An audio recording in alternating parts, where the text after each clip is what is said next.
सर्वांना नमस्कार. Tanvi Arjun love स्टोरीचे 107 episode यापूर्वीच अपलोड केलेले आहेत. कृपया ते सर्व एपिसोड ऐकण्यासाठी आपल्या चॅनलला भेट द्यावी.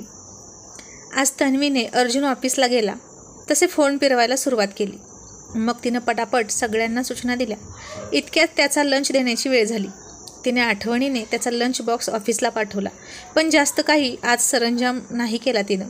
2 भाज्या, सॅलड आणि पोळी, बास इतकंच केलं. तिनं तर लंचसुद्धा केलाच नाही. त्यानं आज टिफिन उघडून पाहिलं आणि नाक मुरडलं आणि मनात म्हणाला, ही तन्वी पण ना, काय दिलं यार हिने आज लंचमध्ये. एकतर तिच्याशिवाय ती समोर नसली की जेवण जात नाही. मग निदान जरा वेगळं काहीतरी द्यावं की नाही. आता हे खाऊ का मी? नो, रात्री पण मी कुणालच्या आवडीचं खाल्लं जेवण, असं म्हणून त्यानं ऑर्डर दिली. त्याला हवी ती. अतुल म्हणाला, बट अर्जुन सर, तुमचा टिफिन आहे ना? हो रे, पण त्यात नुसता घासफूस आहे. I don't like today's lunch.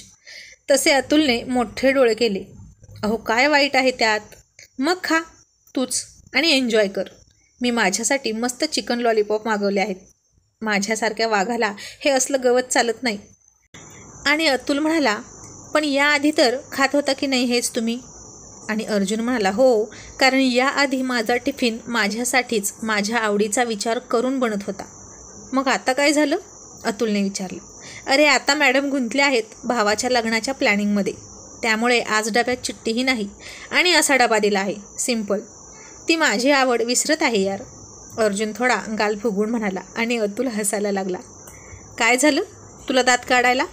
अहो अर्जुन सर, मॅडमचं कुणालवर किती प्रेम आहे माहीत आहे ना तुम्हाला?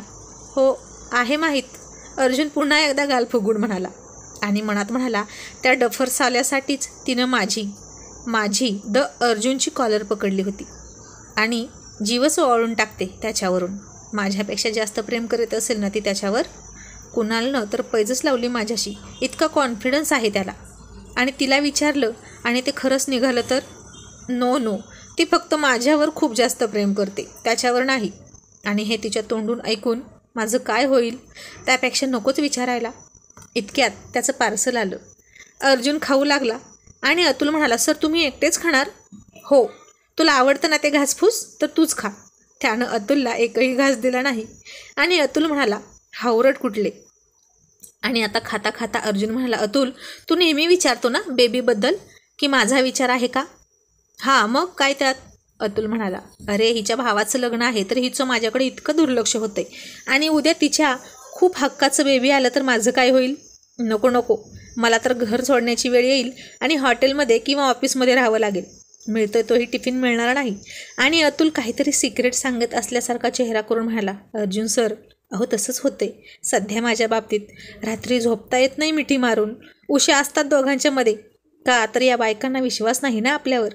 पाय वगैरे लागला तर त्यांच्या बाळाला, म्हणून फारच इन्सिक्युअर असतात ते आपल्याला घेऊन आणि बाळासाठी पॉझिटिव्ह. आणि अर्जुन आणखीन घाबरून म्हणाला, ओ नो, असं पण असतं? मग तर नको बेबीचा विचार.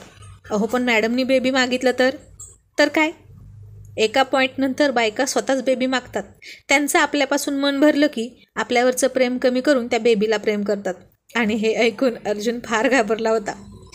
त्यांना त्याचं आवडतं चिकन लॉलीपॉपसुद्धा एन्जॉय करून खाऊ वाटत नव्हतं. कुणाल तिचा भाऊ असूनही अर्जुन सर त्याच्याशी जलस करत होते आणि आता हे जगात नसलेलं त्यांचंच बेबी त्यांना त्रास देत होतं. तन्वीनं फक्त त्यांच्यावरच खूप प्रेम करावं असं त्यांना वाटत होतं. ते स्वप्नातही तिचं प्रेम वाटून घेऊ शकत नव्हते. कोणासोबतच नाही, अगदी स्वतःच्या बाळासोबतही नाही. आता काय म्हणावं या अर्जुन सरांच्या मॅडली डीपली प्रेमाला. आणि त्यानं अस्वस्थ होऊन तिलाच फोन केला. अर्जुन काय झालं? बोल पटकन, तिनं घाईघाईत विचारलं. तनु तू लंच केलास? नाही ना रे अजून. हे हॅलो, तुझ्या भावाचं लग्न आहे, अमेरिकेच्या प्रेसिडेंटचं नाही, कळलं? किती प्रेशर घेतेस? अर्जुन तुला नाही कळणार, तू गप्प बस. तू लंच केलास का? व्हॉट यू मीन? तुला काय म्हणायचं आहे गं? मला नाही कळणार म्हणजे? मला फक्त इतकंच कळतं की तू तुझ्या तब्येतीकडे लक्ष दे. आणि ती हसली. येस बेबी, मी करते लंच. आणि तू रोज नाही करत मला फोन लंच केला का हे विचारायला. आज मुद्दाम करतोस ना, मला हे दाखवायला की मी किती कुणालकडे लक्ष देत आहे, हो ना? आणि अर्जुनही मनातून थोडा हसला. हे खरं होतं. तन्वी आता त्याच्या डोक्यात आणि मनात काय चाललं आहे हे ओळखायला लागली होती. After all heart to heart connection होतं त्यांचं. आता फोन ठेवताना ती संध्याकाळी लवकर ये, वाट बघत आहे असं काहीच म्हणाली नाही. हेही अर्जुन सरांच्या लक्षात आलं. बायकोचं बदललेलं वागणं ते नोट डाऊन करत होते आणि करणारच ना. शेवटी सवय झाली होती त्यांना या सगळ्यांची, तिच्या काळजीच्या शब्दांची. आणि अचानक असा झालेला बदल असा पचवता येत नाही. तिनं फोन ठेवला त्याचा. मग पुन्हा मोबाईल लॅपटॉपवर सगळ्या पाठवलेल्या डिझाईन बघत बसली ती. आणि त्यातच संध्याकाळ कधी झाली आणि रात्र कधी झाली हेही तिला कळलं नव्हतं. आता असेच 2-3 दिवस गेले. अर्जुनसुद्धा तिला काही म्हणत नव्हता. तिच्या एकुलते एका भावाचं लग्न आहे, तिला आता काय करायचं आहे ते करू दे असं म्हणून तोही त्याच्या कामात व्यस्त राहायचा. आज जेवण झालं होतं आणि ती पुन्हा काहीतरी लिहित बसली. आता बरीच रात्र झाली होती आणि ती नोटपॅड घेऊन बसली होती. आज 3-4 दिवस झाले होते दोघांचं मिलन झालं नाही आणि अर्जुन सरांना आज ती हवी होती. तो तिला खूप मिस करत होता जवळ असूनही. आणि अर्जुन तिची खूप आतुरतेने बेडवर वाट बघत बसला होता. ती नाही तोपर्यंत थोडा वेळ मोबाईल चाळत होता. पण बराच वेळ झाला तरी मॅडम काही केल्या उठायला तयार नाहीत. आणि आता अर्जुन थकला तिची वाट पाहून. उद्या सकाळी ऑफिस होतं त्याला. तो तिला म्हणाला, तनू ये ना बेबी झोपायला, मला झोप आली आहे. तशी ती म्हणाली, अर्जुन तू झोप ना, मला खूप कामं आहेत. अगं सकाळी कर ना तू, त्यात काय एवढं. ती म्हणाली, नाही अर्जुन, आजचं काम आजच करायचं आहे. उद्या लक्षात राहील न राहील. आणि उद्या फ्लॉवरवाला येणार आहे आणि मला ते सिलेक्ट करायचे आहेत. तसा अर्जुन थोडा वैतागून म्हणाला, ओ गॉड तन्वी, अगं आता तू अशी करणार आहेस का? माझा जरा विचार कर ना तू. आणि तिनं आश्चर्याने त्याच्याकडे पाहिलं. अरे तुला काय झालं आता? तुझ्याकडेही लक्ष आहे माझं. आणि तो तिच्याजवळ गेला. तिला मिठीत घेऊन म्हणाला, तुमचं लक्ष नाही मिसेस अर्जुन, तुमच्या नवऱ्याकडे. तो तिच्या मानेवर किस करत म्हणाला. तशी ती शहारली आणि गालात गोड हसली आणि म्हणाली, मिस्टर अर्जुन, सगळंच तर बघते मी तुमचं, नाश्ता, लंच, डिनर. आणि अर्जुन तिच्या भोवतीची मिठी आणखीनच घट्ट करत म्हणाला, बास इतकंच. आणि तन्वी म्हणाली, मग अजून काय हवं आहे तुम्हाला? आता त्यानं तिचे सगळे केस एका बाजूला सारले आणि त्याचा चेहरा तिच्या मानेवर ठेवून त्याचे ओठ तिच्या कानाजवळ नेऊन फार मादक आवाजात म्हणाला, नाव आय वॉन्ट यू बेबी, मला तू हवी आहेस. तशी ती आणखीन मोहरली आणि लाडात येत म्हणाली, मग मला मदत करा ना अर्जुन सर, मग माझं काम लवकर संपेल आणि तुम्हाला जे हवंय ते मिळेल. आणि तो म्हणाला, सांग काय करायचं आहे.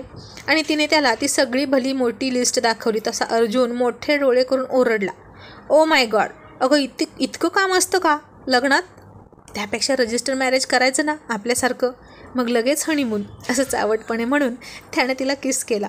आणि ती म्हणाली, अच्छा जी, but this is not possible, कारण हे आमच्या घरातलं शेवटचं लग्न आहे आणि मला त्याची सगळी इच्छा पूर्ण करायची आहे. माझंही लग्न असंच झालं रजिस्टर, कारण आपलं कोण नव्हतं, पण कुणालसाठी आपण आहोत ना. आणि आपणही रजिस्टर मॅरेज करून काय तीर मारला रे. आपला हनीमून कुठं लवकर झाला. आता तिला काय म्हणायचं होतं त्याला कळलं. तिचा टोमणा कळून अर्जुन हसून म्हणाला, yes baby, but very sorry, मला जास्त वेळ नाही देता येत. तुझी एकटीची खूप धावपळ होते ना, मी तर फक्त नावालाच आहे गं. आणि कुणाल नवरदेव, त्यामुळे तुलाच पाहावं लागतंय सगळं. आणि ती म्हणाली, अर्जुन, पण मला तिकडे जावंच लागेल, तिथलं डेकोरेशन बघायला, आणि लग्न होईपर्यंत तरी तिथंच थांबावं लागेल. तसा तो ओरडून म्हणाला, नो वे. अरे असं काय करतोस तू? हे बघ, सगळं सिलेक्शन मी इथूनच करेन, पण घरचं, हॉलचं डेकोरेशन, अरेंजमेंट मनासारखी झाली की नाही हे तरी बघायला जावं लागेल की नाही. आणि ऐनवेळी आपण जायचो आणि पसंत नाही पडलं तर उगीच त्रास होईल रे. आणि नोकरांच्या भरोशावर नाही ना सोडू शकत. इतका मोठा इव्हेंट, खूप मोठे गेस्ट येणार आपल्याकडे. आता हे सगळं अर्जुन सरांना पटत होतं, पण त्यांना बायकोला सोडायचं जीवावर आलं होतं. आणि ती म्हणाली, मग एक काम कर, तूही चल माझ्यासोबत. तसा तो म्हणाला, absolutely no baby, it's impossible. अरे अर्जुन, खूप मोठं घर आहे ते, तुला हवं तर तिसरा अख्खा फ्लोअर आपण वापरूया, तिथूनच ऑफिस कर तू. No Tanu, are you mad? अगं तुझ्या माहेरात मी कसा राहू? का, मी कशी राहते आपल्या घरी? तनू असं नाही गं, हे बघ तू इथंही टिट फॉर टॅट नाही करू शकत. ती म्हणाली, तेवढं कळतं रे मला, पण तुलाच कळत नाही. अरे भावाचं लग्न आहे माझ्या, आय हॅव टू गो. माझे आई बाबा असते तर हक्कानं मला महिनाभर आधीच घेऊन गेले असते आणि प्रत्येक सणासाठी नेलं असतं त्यांनी मला. मग तू काय केलं असतंस? आणि तो तिच्याकडे बघत गाल फुगवून म्हणाला, आणि तूही गेली असतीस मला सोडून महिनाभर? आणि ती हसून म्हणाली, हो गेले असते, म्हणजे मग तूच माझ्या मागे मागे आला असताच माझ्या माहेरी. आणि राहायलासुद्धा असता आणि मग तुला सवय झाली असती तिथे राहायची. मी जात नाही ना माहेरी, म्हणून तुला सवय नाही त्या घराची. आणि तू बिझनेस टूरसाठी जातोस ना 8-8 दिवस, तेव्हा कसा राहतोस माझ्याशिवाय? आणि आता तो हसून म्हणाला, काय करू, तिथं पर्याय नसतो ना. पण लग्न झाल्यापासून सवय नाही तुला सोडून राहायची. तुझी आता खूप सवय झाली आहे मला. मी या घरात एकही क्षण राहू शकत नाही तुझ्याशिवाय. असं म्हणून त्यानं तिच्या ओठांना किस केला. आणि ती म्हणाली, मग तू लग्नाला तरी येणार आहे की नाही? ऑफकोर्स डार्लिंग, मी येणार. बाय द वे, डेट किती आहे? 16 फेब्रुवारी. आज 8 फेब्रुवारी. हो ना, बघ ना किती थोडे दिवस राहिलेत. डोंट टेक टेन्शन, मी सगळं मॅनेज करतो. तू फक्त तुला हवं तसं सिलेक्ट कर. कुणालचं लग्न आहे त्यामुळे त्याला काम सांगणं योग्य नाही. मग अतुलला देऊ का तुझ्या मदतीला? आणि ती म्हणाली, नाही नको. मग ऑफिसमध्ये तुझी कोण हेल्प करेल? रिया तर तिच्या आईसाठी बिझी असेल. ओ गॉड अर्जुन, माझं तर डोकंच हँग झालं आहे. आणि त्यानं तिला मिठीतून सोडली आणि किचनमध्ये गेला आणि तिच्यासाठी गरमागरम कॉफी बनवली. ती पुन्हा नोटपॅड घेऊन बसली. तसं त्यानं तिच्यासमोर कॉफीचा मग पकडला आणि म्हणाला, मिसेस अर्जुन, कामातून थोडा पॉज घ्या and let's enjoy our romantic coffee date. आणि ती हसून म्हणाली, थँक्यू जानू, really I need this one. खरंच मला आता खूप गरज होती या कॉफीची. आय नो स्वीट हार्ट, म्हणून तर आणली. तो हसून म्हणाला, पण मला आवडते तशी बनवली आहे हां, बघ तुला आवडते का? आणि तिने एक घोट घेतला आणि म्हणाली, नाईस अर्जुन, आय जस्ट लव. हू, मी और कॉफी? त्यानं हसून विचारलं. कोण आवडलं तुला, मी का कॉफी? ती नुसती हसली. अगं किती करतेस सगळ्यांसाठी, मग तुझी काळजी घ्यायला हवी ना, म्हणून मला तुला जाऊ देऊ वाटत नाही. तिकडे तुझी कोण काळजी घेईल? आणि ती हसून म्हणाली, डोंट वरी, आपण एकाच शहरात राहणार आहे, देशाबाहेर नाही. ओके. आता दोघंही शेजारी शेजारी बसून कॉफीचा आनंद घेत होते. त्यानं त्याचा हात तिच्या खांद्यावर टाकला होता आणि तो म्हणाला, तनू, पण तू आपलीच गाडी आणि आपलाच ड्रायव्हर घेऊन जायचं. आणि तू कितीही काहीही म्हणालीस तरीसुद्धा मी माझी 2 माणसं तुझ्यासाठी तिकडे पाठवतो आहे. बाहेर कुठेही जायचं असलं तरी आपली गाडी, आपला ड्रायव्हर आणि माझी माणसं तुझ्यासोबतच असतील. Got it? आणि ती काहीतरी म्हणणार इतक्यात तो म्हणाला, आणि हे तुला कबूल असेल तर आणि तरच मी तुला जाऊ देणार, अदरवाईज परमिशन नॉट ग्रँटेड. असं म्हणून त्यानं तिच्या तोंडात तोंड घातलं आणि तिने मोठे डोळे केले. मग बाजूला होत तो म्हणाला, आता कॉफीची टेस्ट वाढेल बघ. तशी ती हसून म्हणाली, Arjun, you are totally mad. तू खूप वेडा आहेस. पण याची काही गरज नव्हती. आणि तो म्हणाला, don't argument baby, I give you permission but you are my responsibility. Okay, so let me do this. आता काहीच बोलू नकोस तनू, मी तुला परवानगी दिली आहे ना, तुझं ऐकलं ना मी. आता तू माझं ऐकायचंस. तू माझी जबाबदारी आहेस आणि मला हे काम करू दे, कळलं? तसंही माझं लक्ष तर असणारच आहे तिकडे तुझ्याकडे, पण तरी माझ्या समाधानासाठी ती माणसं असतील. Got it? अर्जुन आधी तर तिच्या बाबतीत हळवा होताच, पण आहुजाचं सत्य ऐकल्यापासून आणि त्याचा नीचपणा त्याने स्वतः डोळ्यांनी पाहिल्यापासून तो तिच्या बाबतीत आणखीन पॉझिटिव्ह झाला होता. आणि पुन्हा असं काही घडायला नको म्हणून तो तिच्या सेफ्टीची काळजी घेत होता. आणि तिने त्याच्या दाट केसात हात फिरवत त्याचे केस वेडे वाकडे विस्कटून म्हणाली, ओके माय स्वीट हबी, तू ना खूप चिपकू आहेस. असं म्हणून त्याला डोळा मारत गोड मादक दिलखेचक हसली. आणि अर्जुन हसून म्हणाला, अच्छा जी, रिअली? मी चिपको आहे का? म्हणजे कोणीतरी इतकं सुंदर सेक्सी दिसायचं, गोड हसून मला मॅड करून टाकायचं, सारखं सारखं माझ्या भोवती फिरायचं आणि तरीही मी गप्प राहायचं, असं म्हणतेस का तू? That's impossible darling. असं म्हणून त्यानं तिला मिठीत घेतली आणि ती त्याला म्हणाली, Arjun, let's sleep, I am so tired. Okay, let's go baby. असं म्हणून दोघेही झोपायला गेले. आणि अर्जुन म्हणाला, वेट, आता काय? Just minute dear. असं म्हणून त्यानं हेअर ऑइल घेतलं. काय करतोस Arjun? Champi. What? Yes, you just look. तू फक्त बघच आता मी तुझी कशी चंपी करतो आणि तुझा सगळा थकवा छूमंतर होऊन जाईल. अर्जुन, तुला हे सगळं जमतं? तिने आश्चर्यानं विचारलं. व्हॉट यू मीन? जमतं का म्हणजे? Obviously, I knew it. मला सगळं येतं. स्कूलमधून घरी आलो की एक्झाममध्ये चिडचिड करायचो, मग बाबाजवळ असले की ते माझी अशीच चंपी करायची. आणि अर्जुनने तिच्या रेशमी केसात हात घालून तिच्या केसांना तेल चोळू लागला. आता तन्वीला खूप बरं वाटत होतं. त्याच्या जादुई बोटांच्या चंपीने हे तर कारण होतंच, पण अर्जुन आता बाबांच्या आठवणीत सहज रमतो आणि तितक्याच सहज बाहेरही पडतो. पूर्वीसारखा त्यात गुंतून स्वतःला त्रास करून घेत नाही. हे खूप मोठं यश होतं तन्वीसाठी. आता अर्जुन तिची मानसुद्धा दाबून देत होता, खांदे चोळत होता आणि हळूच खाटेळपणा करत त्यानं तिच्या कमरेत हात घालून गुदगुल्यासुद्धा केल्या आणि ती खूप हसली. यू नॉटी बॉय असं म्हणून तिने त्याचं नाक पकडलं. तिला आता खूप रिलॅक्स फील होत होतं आणि ती म्हणाली, अर्जुन मस्त आहे रे ही चंपी. रोज करशील? Yes ma'am, but my fees. ती हसली आणि म्हणाली, यस सर, जी तुम्हाला हवी ती देईन. बघ हा, डन. तू मिस्टर अर्जुनशी डील करते, महागात पडेल. आणि तीही त्याच्या डोळ्यात डोळे घालून म्हणाली, यस डन. तूही मिसेस अर्जुनशी बोलतोय. अँड बाय द वे, सस्ती चीजों का शौक हम भी नहीं रखते. आपसे जो पाला पडा है, गॉट इट. कळलं? आणि तो हसला. इथेही त्याची वाघीण त्याला भारी पडत होती डायलॉग मारण्यात. आणि तो म्हणाला, ओके, आजची फीज हे झालं की सांगतो. आणि पुन्हा तो तिच्या केसात हात फिरत होता. आणि थोड्या वेळाने तो म्हणाला, तनू, ए तनू, आता कसं वाटतंय गं? आणि ती काहीच बोले ना. ए तनू.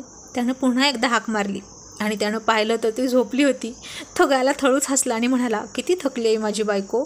या कुणाला काही गरज आहे का लग्न करण्याची? कशाला लग्न करतात लोक काय माहीत. शादी बर्बादी होती हे सांगून पटत नाही ना. आणि झोपेतच तन्वी म्हणाली, काय म्हणालास अर्जुन? मग तू का लग्न केलंस? आणि अर्जुन घाबरून म्हणाला, no no baby, nothing, you sleep. म्हणत त्यानं तिला बेडवर ठेवलं. ती लगेच त्याच्या मिठीत शिरली. त्यानं तिला किस केला आणि म्हणाला, झोपेतसुद्धा ऐकत असतो हिचा शार्प ब्रेन, भावाची चमची. आणि मग मनात म्हणाला, आता हिच्या भावाचं थाटामाटात लग्न लावण्याच्या नादात आधी माझ्या रोमॅन्सचा रोज रात्री असाच बँड वाजणार आणि मगच कुणालच्या लग्नाचा बँड वाजणार. ही कथा आवडत असेल तर कृपया एक लाईक जरूर करा, कारण लाईक आल्या तरच तुम्हाला ही कथा आवडत आहे हे मला समजेल. धन्यवाद.